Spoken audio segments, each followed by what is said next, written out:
Welcome to the channel. आज की story है ऑब्सेशन के बारे में। क्या होता है जब आप किसी को अपनी जागीर समझने लगें और उसके लिए इतने ऑब्सेसिव हो जाएं कि चाहे आप साइंटिस्ट ही क्यों ना हो, आप एक क्रिमिनल की तरह बिहेव करने लग जाएं। तो स्टोरी शुरू होती है 1978 से, लेकिन इसका खात्मा होता है 2023 में। तो कहानी है स्कॉटलैंड की और ये कहानी इनिशियली शुरू होती है इंग्लैंड से। ब्रेंडा पेज नाम की लड़की का जन्म होता है इंग्लैंड के इप्सविच नाम के टाउन में 1946 में। ब्रेंडा पेज शुरू से ही पढ़ने में काफ़ी अव्वल थी, एक्सेप्शनल स्टूडेंट थी। इसने जूलॉजी में फर्स्ट क्लास से ऑनर्स किया था यूनिवर्सिटी कॉलेज लंदन से। उसके बाद इसने पीएचडी की in genetics university of Glasgow Scotland से। दूसरी तरफ जो लड़का था उसका नाम है क्रिस्टोफर हैरिसन। ये रहने वाला था रिपन नाम के इलाके में, जो कि इंग्लैंड के नॉर्थ यॉर्कशायर में पड़ता है। यहाँ पर इसने क्वींस कॉलेज से, कैम्ब्रिज यूनिवर्सिटी के क्वींस कॉलेज से पढ़ाई की। उसके बाद ये शिफ्ट हुआ यूएस। वहाँ पर इसने मैसेच्यूसेट्स की हार्वर्ड यूनिवर्सिटी में बायोलॉजी के ट्यूटर की तरह कुछ टाइम तक काम किया। उसके बाद ये वापस आ जाता है यूके में और उसके बाद ये ग्लासगो वायरस रिसर्च सेंटर में काम करने लग जाता है। यहाँ पर मुलाकात होती है क्रिस्टोफर की ब्रेंडा से। दोनों लोगों में प्यार पनपता है, धीरे धीरे प्यार परवान चढ़ता है और ये प्यार लेता है शादी का रूप। ये दोनों शादी करते हैं 6 मई 1972 को। अब ब्रेंडा जो थी ये पढ़ने में और अपनी रिसर्च में काफ़ी अव्वल थी, तो इसको genetic department at Aberdeen medical school में इसको प्रिंसिपल की रोल दे दी जाती है। उसके बाद ये दोनों मिलकर घर खरीदते हैं। करियर बहुत बढ़िया जा रहा था, बहुत रिस्पेक्ट थी ब्रेंडा की और लाइफ में सब कुछ चल रहा था सिवाय एक चीज़ के, जो थी मोस्ट इम्पोर्टेंट चीज़, इनकी शादी। मैरिज लाइफ इनकी कंप्लीट अपोजिट थी। क्रिस्टोफर जो था वो हाईली अनप्रेडिक्टेबल था।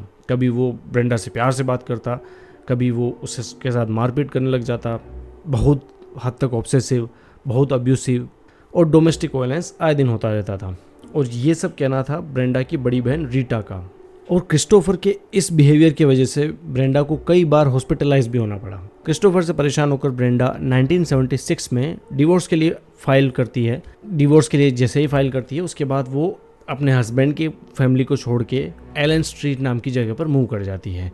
और ये जो एड्रेस था वो क्रिस्टोफर से छुपा के रखती है ताकि वो उसको आकर परेशान ना करे, क्योंकि क्रिस्टोफर हाईली ऑब्सेसिव था ब्रेंडा के साथ। वो ब्रेंडा को कहीं और जाने नहीं देता था, किसी और से मिलने नहीं देता था एंड ऑल दैट स्टफ जो कि आप देखते होंगे कई ऑब्सेसिव रिलेशनशिप्स में।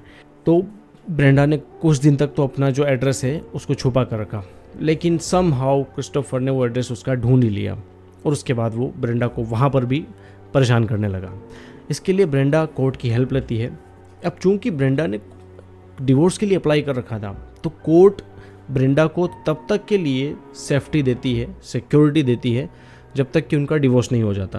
तो 1977 तक कोर्ट ब्रेंडा को सिक्योरिटी प्रोवाइड करती है सो दैट क्रिस्टोफर जो है ब्रेंडा को परेशान ना कर पाए। लेकिन जिस दिन डिवोर्स कंप्लीट हो जाता है उसी दिन क्रिस्टोफर आ धमकता है ब्रेंडा के हाउस पे। वहाँ पर बवाल करता है, अब्यूज़ करता है और मार पिटाई करता है और उसके बाद वो वापस चला जाता है।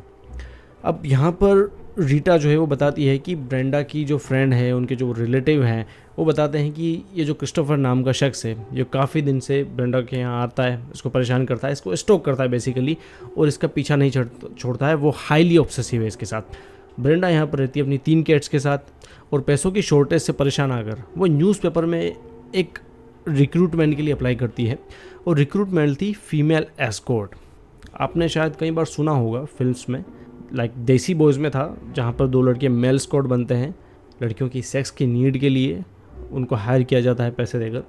लेकिन उस टाइम का अगर हम सिनेरियो देखें तो उस टाइम फीमेल एस्कॉर्ट होना ऐसा नहीं होता था कि आप किसी के साथ सेक्सुअली ही इन्वॉल्व होंगे, आप एज ए कंपेनियन भी उसके साथ रह सकते हैं। लोग आपको हायर करते थे एज ए कंपेनियन कि उनके साथ कोई वक्त बिताने को हो जिसके साथ वो सोशलाइज कर सकें। तो वी कैन नॉट से श्योरली कि ब्रेंडा और जो भी पर्सन जिनसे वो मिली एज एन एस्कॉर्ट, तो उनके साथ कोई सेक्सुअल रिलेशनशिप हुआ या नहीं हुआ, we can not determine that.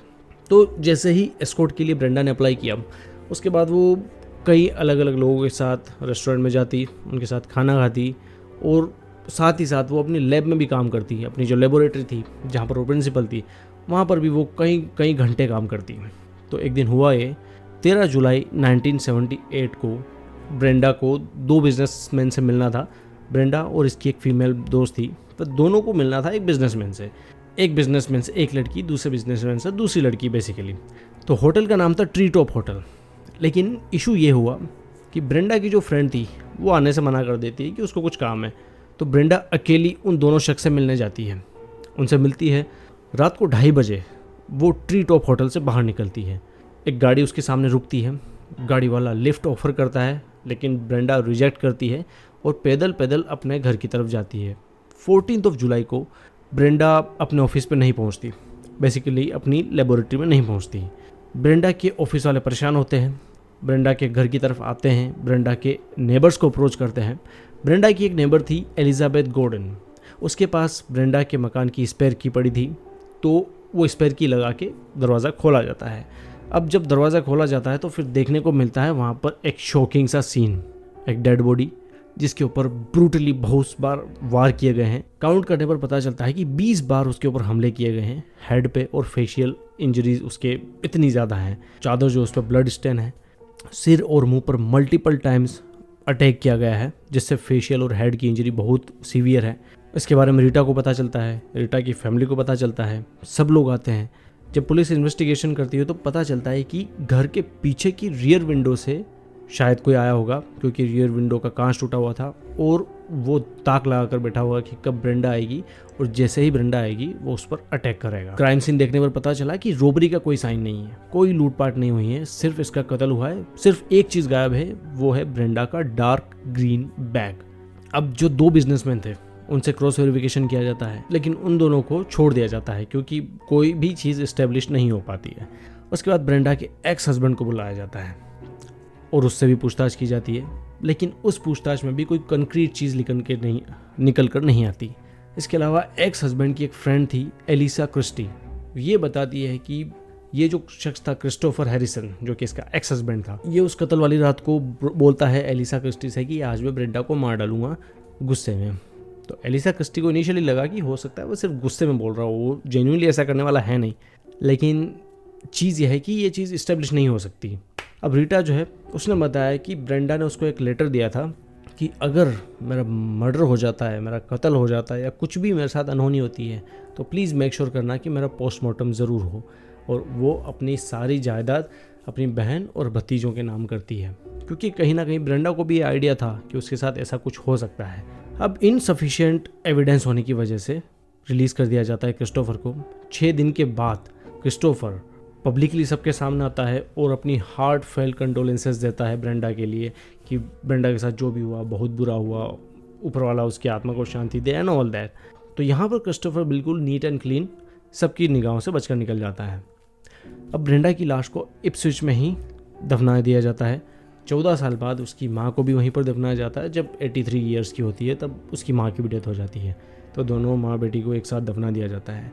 Investigation चलता रहता है। जो डार्क ग्रीन बैग मिसिंग था ब्रेंडा के हाउस से, वो कभी नहीं मिलता। उसके लिए पूरी यूनिवर्सिटी को खंगाला जाता है, वहाँ के रिवर में गोताखोरों को दौड़ाया जाता है कि आप सब तरफ से चेक कीजिए जो चीज़ हो सकती थी पॉसिबल, क्योंकि पुलिस को ये कंफर्म था कि हो ना हो मर्डर वेपन जो है वो उसी बैग में है, उसके अलावा और वो कहीं नहीं गया है। सब तरफ खंगाला जाता है, लेकिन वो डार्क ग्रीन बैग कहीं नहीं मिलता। केस ठंडा पड़ जाता है और बेहतर चीज़ ये होती है कि फोरेंसिक एविडेंस जो भी थे उसको कलेक्ट कर लिया जाता है, क्योंकि उस टाइम उतनी टेक्नोलॉजी नहीं थी कि इन एविडेंस के बेसिस पे कातिल को पकड़ा जा सके।